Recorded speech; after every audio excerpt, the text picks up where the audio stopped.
Hello friends, एक बार फिर से आपका अपना स्टडी पॉइंट चैनल पर आपका तहे दिल से स्वागत है। तो फ्रेंड्स, आज के इस वीडियो में हम सीखने वाले हैं हिंदी की प्रैक्टिस करना, कहानी पढ़ना और हिंदी के जो कठिन शब्द हैं उनको बहुत ही सही तरीके से पढ़ना सीखेंगे। तो पाठ का नाम है जासूस बीरबल।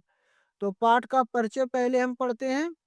बीरबल को एक हाजिर, जवाब और बुद्धिमान बुद्धिमान व्यक्ति के रूप में तो सभी जानते हैं, लेकिन जासूस के रूप में शायद ही कोई जानता हो।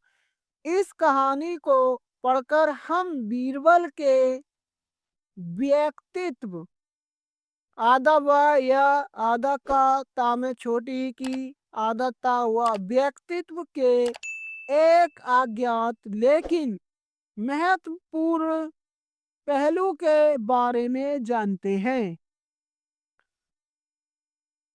मुगल शासक अकबर के शाही बगीचे का माली कालू एक परिश्रमी व्यक्ति था। परिश्रमी यानी के मेहनती। वह बहुत कंजूस था और सदैव सादे वस्त्रों में रहता था।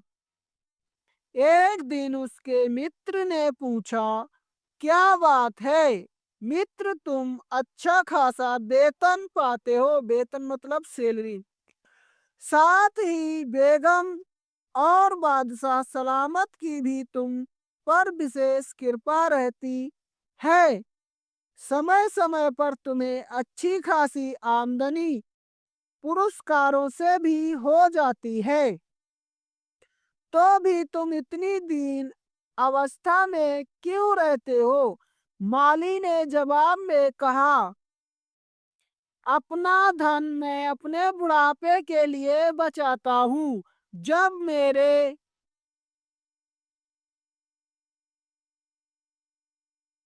अंदर काम करने की शक्ति नहीं रह जाएगी, तब यही बचाया हुआ धन मेरा सहारा बनेगा। वह अपना धन किसी गुप्त स्थान में रखता था। अगले दिन सुबह कालू रोते हुए बीरबल के पास पहुंचा और बोला, श्रीमान, मैं बर्बाद हो गया। किसी ने मेरे जीवन भर की संचित पूंजी चुरा ली। मैंने बहुत मेहनत से सोने के हजारों सिक्के बचाए थे, परंतु सब चले गए। तुमने उन्हें कहाँ रखा था। कालू, श्रीमान, मैंने शाही बगीचे में एक नाशपाती के पेड़ के नीचे गड्ढा खोदकर उसमें अपना धन छिपा रखा था। कालू ने बताया, पर वहां क्यों छिपा रखा था। क्या तुम अपने घर में किसी सुरक्षित स्थान पर नहीं रख सकते थे। बीरबल ने पूछा, श्रीमान, सारा दिन मैं शाही बगीचे में काम करता रहता हूँ, इसलिए यह स्थान मुझे सबसे अधिक सुरक्षित लगा था। माली ने जवाब दिया। यह सुनकर बीरबल ने पूछा, ओह अच्छा, पर क्या कोई अन्य व्यक्ति उस स्थान के विषय में जानता था। नहीं श्रीमान, केवल मैं ही उस स्थान के विषय में जानता था। ठीक है, मुझे इस समस्या को सुलझाने के लिए कुछ समय दो। तब बीरबल ने कालू के धन के बारे में सोचा। बीरबल ने सभी वैद्यों तथा हकीमों को अपने भवन में बुलाया। उसने सभी से एक प्रश्न किया, क्या नाशपाती के पेड़ का कोई भाग दवाई के रूप में प्रयोग किया जा सकता है।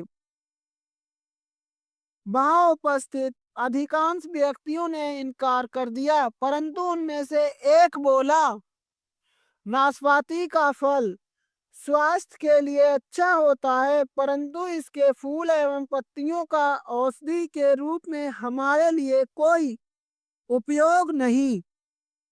तभी एक अनुभवी वृद्ध वैद्य खड़े हुए और बोले, श्रीमान, हाल ही में मैंने जड़ी बूटियों को नाशपाती की जड़ों के साथ मिलाकर एक औषधि बनाई थी।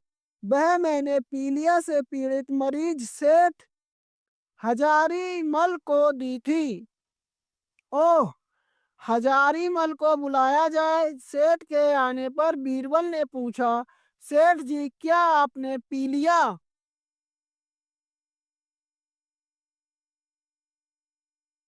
से बचने के लिए जड़ी बूटियों तथा नाशपाती के पेड़ की जड़ों के मिश्रण का सेवन किया था? सेठ जी बोले, जी श्रीमान, और इसी कारण मैं आपके सामने स्वस्थ खड़ा हूँ। नाशपाती के पेड़ की जड़ें तुम्हारे लिए कौन लाया था? बीरबल ने सेठ से पूछा। मेरा नौकर श्रीमान, सेठ ने जवाब दिया। ठीक है, आप अपने नौकर को तुरंत बुलवाइए। सेठ हजारीमल के नौकर को बुलवाया गया। उसके आने पर बीरबल ने पूछा, क्या तुमने नाशपाती के पेड़ के नीचे खुदाई की थी? जी श्रीमान, स्वीकार करते हुए नौकर ने कहा। वह पेड़ कहाँ था? बीरबल ने पूछा। शाही बगीचे में श्रीमान, नौकर ने बताया। क्या तुमने सोने के सिक्कों की थैली वहां से नहीं उठाई? वह मुझे तुरंत वापस करो। बीरबल ने कहा। पर रारा श्रीमान, नौकर हड़बड़ाकर बोला, वाह, वह थैली वापस करो ताकि हम तुम्हें माफ कर सकें, नहीं तो मुझे माफ कीजिए श्रीमान, मैं आपके लिए वह थैली अभी लाता हूँ। नौकर वहां से चला गया और शीघ्र ही सोने के सिक्कों की थैली के साथ वापस आया। मैं तुम्हें माफ करता हूँ, परंतु तुम्हें प्रण करना होगा कि भविष्य में तुम कभी चोरी नहीं करोगे। तुमने अपनी गलती मान ली है, इसलिए मेरी तरफ से पुरस्कार स्वरूप 5 सिक्के इसमें से तुम अपने लिए निकाल लो। बीरबल ने कहा। बाद में बीरबल ने कालू को बुलाया और उसकी थैली उसे देते हुए कहा, यह रही तुम्हारी बचत। इसमें से 5 सोने के सिक्के तुम्हारी लापरवाही की सजा के रूप में मैंने ले लिए हैं। भविष्य में इस प्रकार असुरक्षित स्थान पर धन छिपाकर दोबारा मूर्ख नहीं बनना। कालू को शिक्षा मिल गई थी। उसने अपना सिर झुकाकर बीरबल को धन्यवाद दिया।